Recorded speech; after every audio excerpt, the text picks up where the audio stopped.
प्रकाश आंबेडकरांकडून विधानसभेसाठी 11 उमेदवार जाहीर करण्यात आलेले आहेत। वंचितकडून विधानसभेसाठीची पहिली यादी जाहीर झालेली आहे। रावेर, सिंदखेड राजा, वाशिम, धामणगाव रेल्वे, साकोली इथले उमेदवार जाहीर करण्यात आले। सोबतच लोहा, शेवगाव, अनापूर इथले देखील उमेदवार जाहीर करण्यात आलेले आहेत।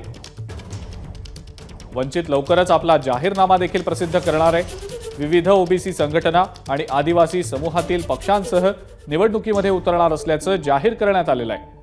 आघाडीचं नाव देखील लवकरच जाहीर करू असं प्रकाश आंबेडकरांचं म्हणणं आहे।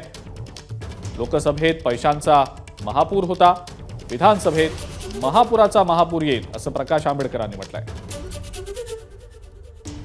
वंचितनं आपले उमेदवार जे जाहीर केलेले आहेत, यादी नेमकी काय आपण पाहूया।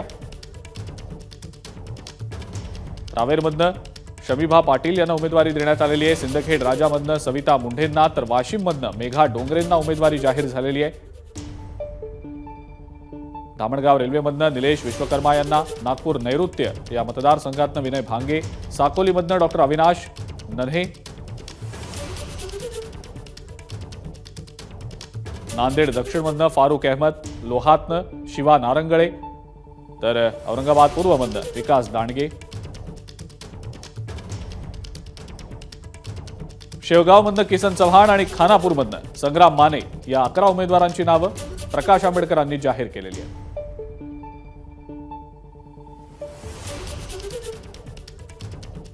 उमेदवारांना संधी मिळाली पाहिजे या दृष्टीने पहिली यादी ही जाहीर करतो आहोत। रावेर शमीभा पाटील या उमेदवार आहेत। 24 मतदारसंघ सिंदखेड राजा सविता मुंडे ह्या उमेदवार आहेत। वाशिम 34 मध्ये मेघा किरण डोंगरे ह्या उमेदवार आहेत। 36 मध्ये धामणगाव रेल्वे निलेश विश्वकर्मा आहेत।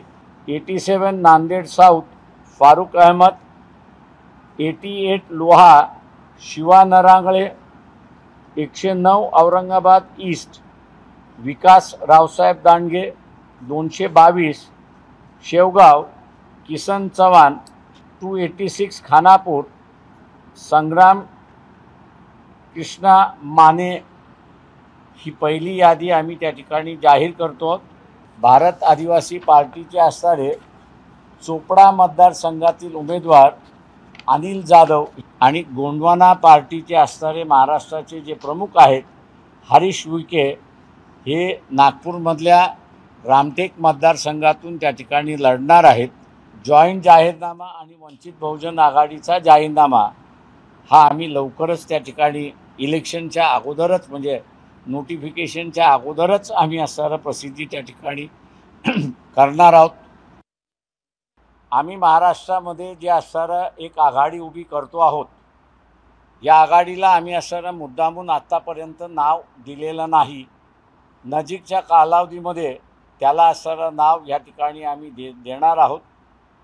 काही जण अजून आमच्याशी बोलतात आहेत आणि त्याच्याचबरोबर इतर संघटनांशी सुद्धा बोलतात आहेत अशी परिस्थिती आहे। एका लोकसभेच्या निवडणुकांमध्ये जे आम्ही पाहिलं आहे, पैशाचा महापूर होता अशी परिस्थिती आहे। या विधानसभेच्या निवडणुकीमध्ये महापुराचा महापूर येईल पैशाचा असा आम्ही त्या ठिकाणी धरून चाललेलो आहोत। एबीपी माझा, उघडा डोळे बघा नीट।